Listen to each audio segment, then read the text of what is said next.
Hello friends, நம்ம தோட்டத்தில் தான் இருக்கோம். தோட்டத்தில் வந்து பார்த்திங்கன்னா கிளாடியோலஸ் வச்சுருக்கோம் 2 பிளான்ட்டு. இந்த பிங்க்கு ஒன்று, ஒயிட் கலர் ஒன்று. ஆனால் அந்த பூக்கும்போது நான் வந்து போகாமல் போயிட்டேன். பூத்து முடிச்சதுக்கப்புறம் தான் நான் தோட்டத்துக்கே வந்தேன். மாதத்தில் ஒரு தடவை தான் வரதுனால எல்லா பூவையும் வந்து என்னால் போட முடியறதில்ல. இது வந்து கேசவர்த்தினி, அழகாக பூ வந்து பூத்துருக்கு.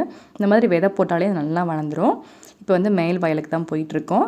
இது வந்து பார்த்திங்கன்னா நம்மளோட கிணறு.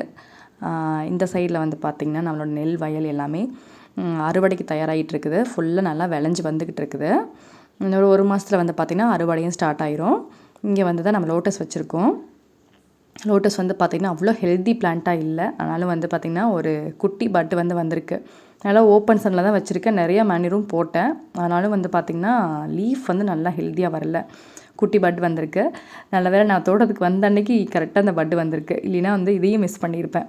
இது வந்து பூக்கிறத வந்து என்னால் போட முடியாதுன்னு நினைக்கிறேன். இன்கேஸ் நான் போனேன் அப்படின்னா உங்களுக்கு அதையும் அப்டேட் பண்ணுறேன்.